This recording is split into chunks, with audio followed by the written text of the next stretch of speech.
L'info éco avec Capital. Le chiffre du jour, 14,6%, c'est la rentabilité annuelle moyenne des actions entre 1981 et 2021, selon la dernière édition de 40 ans de performance comparée, publiée par l'Institut de l'épargne immobilière et foncière. Sur cette période, ces actifs risqués devancent nettement les foncières cotées, qui offrent un taux de rentabilité interne de 12,6%, toujours en moyenne, et l'immobilier parisien 10,6%. En comparaison, sur 40 ans, le taux moyen du livret A n'est que de 4,1%. À court terme, soit entre 2016 et 2021, c'est l'immobilier logistique, entrepôt hangar, qui a le plus rapporté parmi les placements étudiés, avec une rentabilité annuelle de 19,5%, loin devant les actions, 10,4%. Tous les résultats sur 5, 15, 30 et 40 ans sont à retrouver sur notre site. Le coup de gueule du jour est une mise en garde adressée à certains automobilistes qui ont recours au bioéthanol E85. Si ce carburant est une très bonne affaire sur le plan financier, encore faut-il que votre véhicule à essence soit compatible, ce qui est le cas chez seulement quelques constructeurs.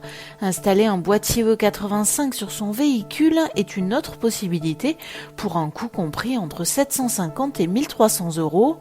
Un tarif prohibitif pour de nombreux conducteurs qui choisissent tout de même d'injecter du bioéthanol E85 dans leur véhicule, avec pour conséquence de possibles difficultés au démarrage, des ratés à l'accélération et le risque d'une casse moteur. Selon les experts interrogés par Capital, le jeu n'en vaut pas la chandelle, d'autant qu'avec les écarts de prix entre l'essence et le bioéthanol, le boîtier est amorti dès 8000 km.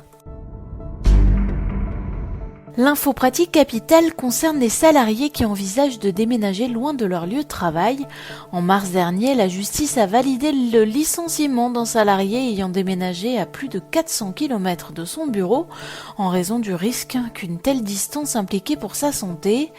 Il s'agit ici d'un cas particulier car le salarié ne pouvait pas télétravailler. Pour les salariés qui travaillent à distance régulièrement et qui ne doivent se rendre au bureau que quelques jours par semaine ou par mois, il est possible de choisir librement son lieu de résidence sans risquer un licenciement. D'ailleurs, aucun texte de loi n'oblige un salarié à prévenir son employeur en cas de déménagement, mais dans les faits, pour conserver certains droits, comme le remboursement d'au moins 50% de son abonnement au transport en commun, mieux vaut communiquer sa nouvelle adresse à son entreprise. Plus d'infos sur capital.fr. Et on termine par une mauvaise nouvelle pour les automobilistes. Après une légère baisse ces dernières semaines, les prix des carburants sont repartis à la hausse à la pompe, d'après les derniers chiffres publiés par le ministère de la Transition écologique. Ainsi, la semaine dernière, le litre de gazole s'affichait en moyenne à 1,87 €, soit plus 6,4 centimes. La hausse est moins significative du côté de l'essence. En effet, le litre de samplon 95 E10 n'a augmenté que de 1,3 centimes d'euros pour atteindre en €74 le litre en moyenne. Le samplon 98 a quant à lui grimpé de 1,83 € à 1,84 € le litre. C'était l'info éco avec Capital.